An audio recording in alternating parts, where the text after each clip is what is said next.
Bismillah, salam alaikum wa rahmatullahi wa barakatuh. Dans cette vidéo, je voudrais parler avec vous d'un trouble. Un trouble qui a été baptisé le trouble de la dépersonnalisation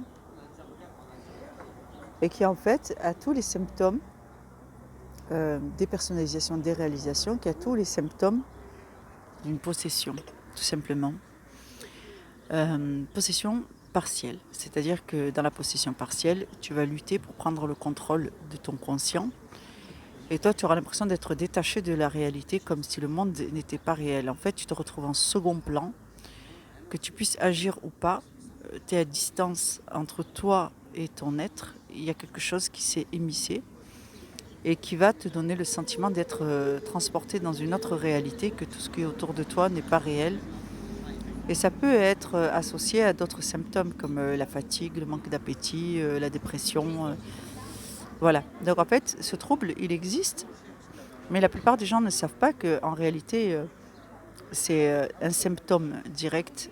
Moi, je parle en tant que connaisseur dans la ruqya. C'est un symptôme d'une possession. La plupart des gens qui sont pas spirituels et qui sont atteints de ce trouble s'en sortent avec ce qui s'apparente le plus au tawakkul, c'est-à-dire au fait de pouvoir faire confiance à Allah, d'arrêter de spéculer sur l'avenir, de revenir à l'instant présent. Et ça existe dans notre religion. Donc moi j'ai quand même laissé un commentaire à ce gars qui était en train de parler de son expérience et c'était absolument surprenant. C'est-à-dire qu'il avait très bien expliqué le mécanisme. C'est-à-dire qu'il était en train de vaquer à ses occupations le plus naturellement du monde. Et puis d'un coup, il a senti comme quelque chose, une force, une énergie, une espèce de vibration dans son dos.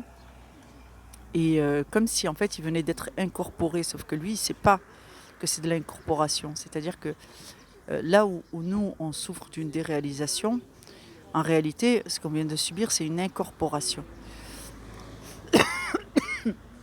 Alhamdulillah, pardon.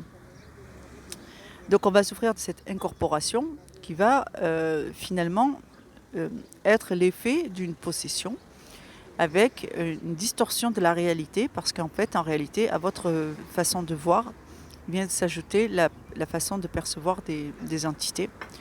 Et vous vous sentez volé, spolié chaque moment où en fait vous allez vous retrouver dans une espèce de prison mentale. Une prison mentale. Ceux qui savent maîtriser leurs émotions, qui ont une spiritualité, qui s'adonnent à la prière, ils ont appris le contrôle de soi. Et ceux qui ne savent pas, ils vont se retrouver un peu livrés à eux-mêmes dans une espèce de tourbillon d'angoisse. Et à chaque fois qu'ils s'angoissent parce qu'ils n'ont pas la maîtrise de la situation, ils renforcent le démon parce que les démons, eux, ils se nourrissent de votre angoisse.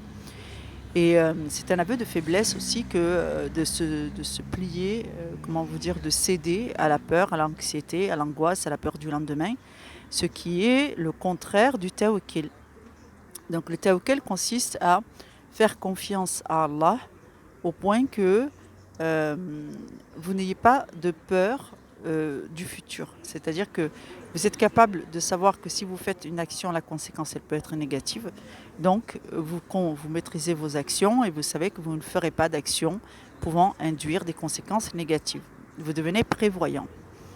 Mais pour toutes les choses que vous ne pouvez pas prévoir, vous savez pertinemment que vous avez placé votre confiance en Allah qui gère le visible et l'invisible. Et puisque le hasard n'existe pas, et en réalité, tout est entre ses mains. Donc ce trouble de la dépersonnalisation, les individus ne le vivent pas de la même façon. Donc il y en a qui se sentent un peu déconnectés, comme après une agression par exemple.